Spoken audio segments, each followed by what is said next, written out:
नमस्ते, मैं हूं शिवम। आप सभी का स्वागत है। ये देखिए, ये एफएसएसएआई का वो रेगुलेशन है जो 2022 में नोटिफाई हुआ और जिसमें खुले नमक की बिक्री को देश भर में प्रतिबंधित कर दिया गया। उसी रात 3 बड़ी कंपनियों के शेयर ऊपर चले गए और ये इत्तेफाक बिल्कुल भी नहीं था। जब सरकार अब सिलेंडर के दाम को फिर बढ़ा चुकी है तो आपके लिए ये जानना जरूरी है कि सिलेंडर तो एक छोटी सी बात है, इसके पीछे एक खुफिया खेल भी चल रहा है। आज इस रिपोर्ट में मैं आपको 5 ऐसे तथ्य दिखाने की कोशिश करूंगा जो उस छिपे हुए सच से आपको मिलवाएंगे, जिसका आप सामना तो रोज करते हैं लेकिन समझना मुश्किल है कि ये हुआ कैसे। आपकी रसोई में नमक, तेल, दूध, आटा और पानी, ये 5 चीजें तो होंगी और मुझे लगता है कि कोई भी हो, इन 5 चीजों के बिना जीना मुमकिन नहीं है उसका। ये 5 चीजें जो आप हर रोज इस्तेमाल करते हैं, लेकिन अगर मैं आपसे कहूं कि इन पर अब आपका, आपके किसान का, आपके गांव का कोई नियंत्रण नहीं बचा, तो आप क्या कहेंगे? और सबसे चौंकाने वाली बात ये कि ये कब्जा धीरे धीरे कानूनी रास्ते से आपकी आंखों के सामने हुआ। अभी मैंने आपको फॉर्च्यून तेल की एक खबर दिखाई थी, बड़ी तादाद में लोगों ने देखा। खबर थी कि 24-25 में भारत का खाद्य तेल आयात बिल 1.7 लाख करोड़ पार कर गया। ये रकम इतनी है कि इतने में देश के हर जिले में एक सरकारी अस्पताल बन सकता था। 23-24 में पैकेज्ड नमक की मार्केट 12,000 करोड़ की थी, जिसमें से 72% हिस्सा सिर्फ 3 ब्रांड के पास था। और वो पानी जो आप बोतल में खरीदते हैं, वो इंडस्ट्री अब $2.8 बिलियन की हो चुकी है, जबकि नल का पानी जानबूझकर अनसेफ रखा जा रहा है। पब्लिक पानी की तो बात छोड़ दीजिए। ये सिर्फ मार्केट डेटा नहीं है, ये आपकी जेब है, आपकी थाली है, या आपकी आजादी है। इसकी जड़ें कहां? 1930 में दांडी, आपको याद होगा, गांधी जी ने नमक का मुद्दा उठाया और एक साम्राज्य को हिला दिया। उनका तर्क बड़ा सरल था, नमक पर कर लगाना सबसे क्रूर है क्योंकि ये गरीब को सबसे ज्यादा मारता है। लेकिन आजादी के बाद क्या हुआ? उस नमक की कहानी आजाद नहीं हुई, बस उसका मालिक बदल। 83 में साल्ट एक्ट में अमेंडमेंट हुआ। 90 के दशक में लिबरलाइजेशन के बाद एफएमसीजी कंपनीज ने साल्ट मार्केट में घुसना शुरू किया। टाटा साल्ट 83 में लॉन्च हुआ सरकारी बैकिंग के साथ। आइडिया सीधी थी, ओपन मार्केट साल्ट को अनहाइजीनिक और नॉन आयोडाइज बताओ, पैकेज्ड को सेफ बताओ और धीरे धीरे खुले नमक को नियमों के जरिए कोने में धकेल दो। यही पैटर्न देसी को बैकवर्ड बताओ, पैकेज्ड को मॉडर्न और बाद में तेल पर, दूध पर और बीज पर भी, आटे पे भी दोहराया गया। सरसों के तेल को अनहेल्दी कहा गया, लोकल डेयरी को अनरेगुलेटेड कहा गया, देसी बीज को लो यील्ड कहा गया। ये कोइंसिडेंस नहीं था, ये एक प्लेबुक थी। लेकिन असली खेल तो अभी शुरू हुआ है। उस प्लेबुक के पीछे कौन था और उसे किसने अलाउ किया, ये आप देखिए। वर्ल्ड बैंक ने 90 के दशक में इंडिया को एक स्ट्रक्चरल एडजस्टमेंट प्रोग्राम के तहत कृषि और फूड प्रोसेसिंग में लिबरलाइजेशन की सलाह दी। कैट की 21 की रिपोर्ट कहती है कि फूड सेक्टर में एफडीआई पॉलिसी के बाद डोमेस्टिक स्मॉल प्रोड्यूसर की मार्केट शेयर 18 सालों में 43% से घटकर 27% पर आ गई। यानी वो छोटा किसान, वो छोटा नमक उत्पादक, वो लोकल डेयरी, सब एक सिस्टमिक स्क्वीज में थे। उनकी मौत अचानक नहीं हुई, उन्हें धीरे धीरे करके, तिल तिल करके मारा गया। सिस्टम कहां पे टूटता है? 5 चीजें एक एक करके मैं आपको बताता हूं, ध्यान से देखिए। पहले नमक लेते हैं। आपको दिखाई देता है आयोडाइज पैकेज्ड नमक is equal to public health success होती है। आयोडीन डिफिशियंसी कम हुई, ये बताया गया आपको। इस पब्लिक हेल्थ कैंपेन ने राजस्थान, गुजरात के लाखों साल्ट पैन वर्कर को बाजार से बाहर कर दिया, ये नहीं दिखाया गया। 23 में साल्ट कमीशन रिपोर्ट के अनुसार भारत में रजिस्टर्ड स्मॉल साल्ट मैन्युफैक्चरर की संख्या 2005 में 8200 थी, 23 में 3100 रह गई। और पैकेज साल्ट मार्केट का 72% हिस्सा टाटा, हिंदुस्तान लीवर और कारगिल के पास चला गया। 3 कंपनियां, एक एसेंशियल कमोडिटी उनके पास है, ये नहीं दिखाया गया आपको। दूसरी चीज, ये जो मैं एडिबल ऑयल की जो मैंने स्टोरी की आपने देखी, 1,70,000 करोड़ का गेम है ये, हर साल बढ़ रहा है। भारत अपनी एडिबल ऑयल की जरूरत का 60% इंपोर्ट कर रहा है।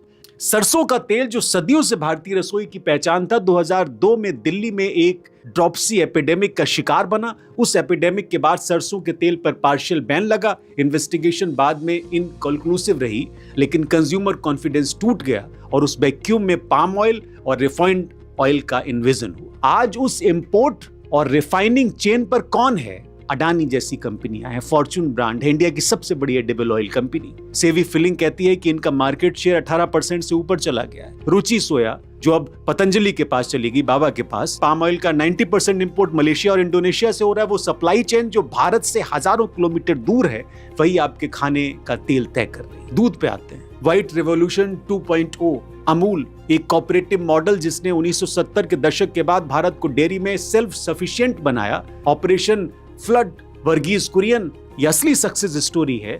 लेकिन 2020 के बाद कुछ बदला।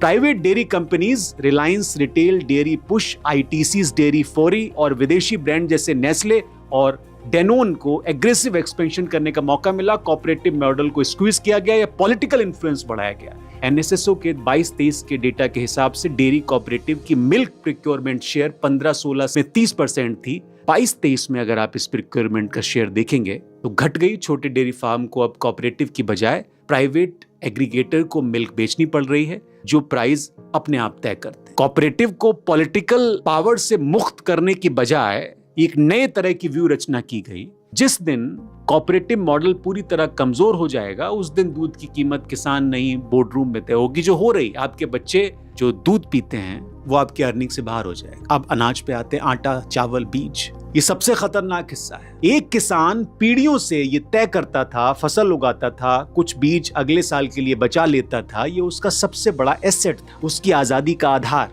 हाइब्रिड और बीटी सीड के आने के बाद वो एक कंपनी के पास चले गए। ये साइकिल टूट गई। हाइब्रिड सीड को आप सेव नहीं कर सकते, अगले साल उनसे उतनी यील्ड नहीं आती, यानी किसान को हर साल कंपनी के पास वापस जाना पड़ता। 23-24 में इंडिया की कॉमर्शियल सीड मार्केट 48,000 करोड़ थी। इसमें टॉप 5 मल्टीनेशनल कंपनीज का शेयर 58%। आईसीएआर ने एक इंटरनल रिव्यू में यह भी नोट किया कि ट्रेडिशनल जो वैरायटी थी उनकी संख्या पिछले 50 सालों में 75% से ज्यादा घट गई। जब बीज पर उनका कब्जा हो गया तो आटे की रोटी भी उनकी मर्जी से मिलेगी। यह अतिशयोक्ति नहीं है, ये अर्थमेटिक है। और अब पानी आते हैं, जिस पर इन दिनों गर्मी है, बहुत बहस हो रही है। इंडिया की पैकेज ड्रिंकिंग वाटर इंडस्ट्री 24 में $3.1 बिलियन की हो गई।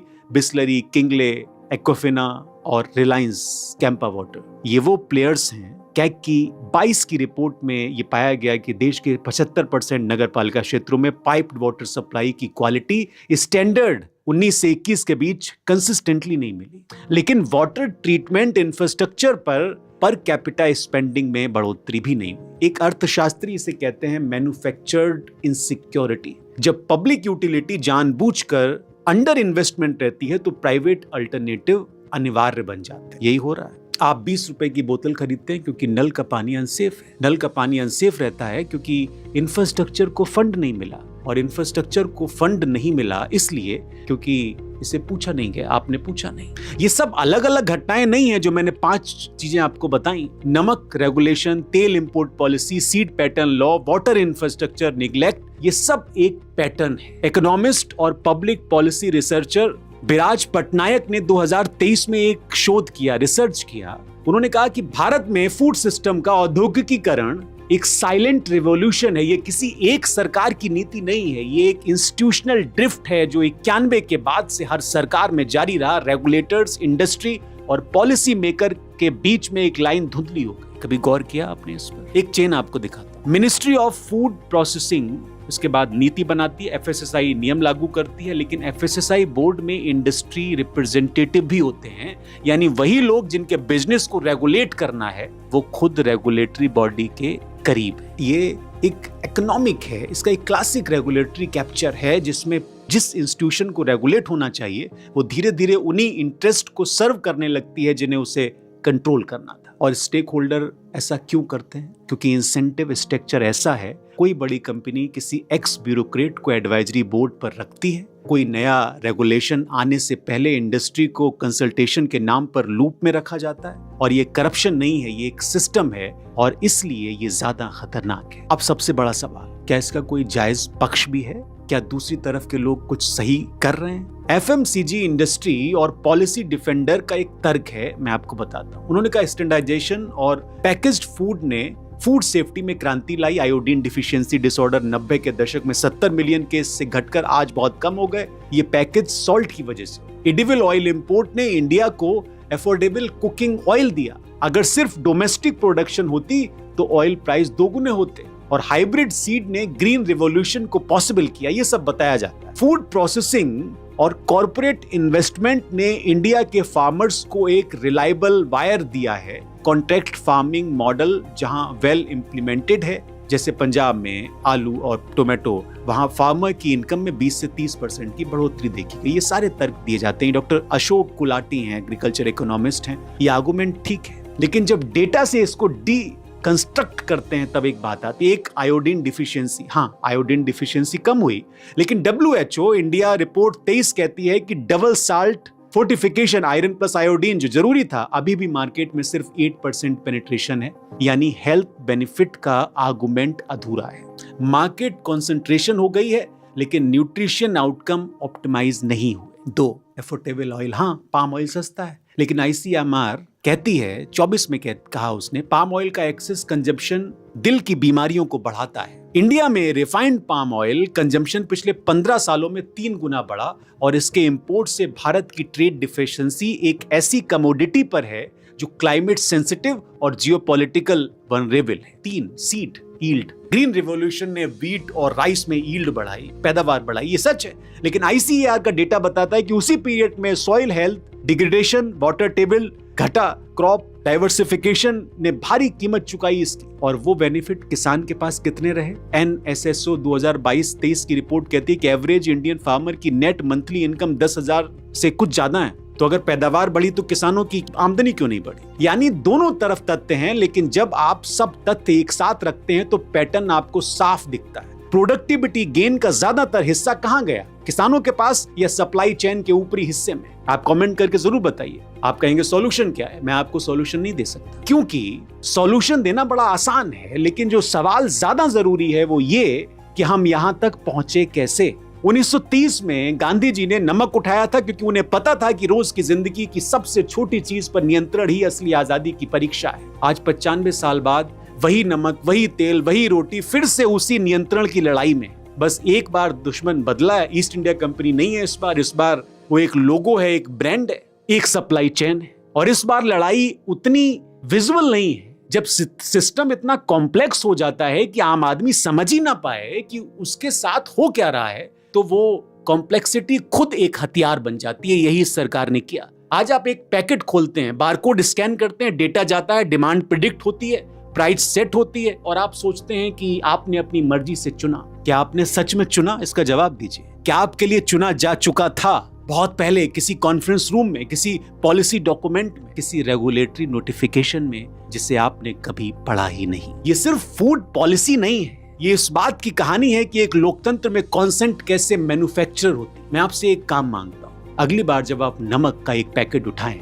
जब तेल की बोतल खोलें, जब दूध का थैला लें, एक बार रुकिए और पूछिए किसने बनाया, किसने डिसाइड किया कि यही ऑप्शन है, और उस डिसीजन में आपकी आवाज कहाँ थी? जागरूकता पहला हथियार है, बाकी सब उसके बाद। क्या ये एक सिर्फ गलती है या एक सोची समझी साजिश? आपके हिसाब से इसमें सबसे बड़ा दोषी कौन है? नीति, नियामक या बाजार? कमेंट में जरूर बताएं, मैं इंतजार करूंगा। अगर ये स्टोरी आपको जरूरी लगी हो तो इसे किसी को शेयर कर सकते हैं आप, और लिख सकते हैं कि नहीं हमारे यहाँ ऐसी कोई प्रॉब्लम नहीं है, सब ठीक। सब्सक्राइब भी कर सकते हैं, जिससे कि आपको अगली स्टोरी मिल जाए। बहुत शुक्रिया।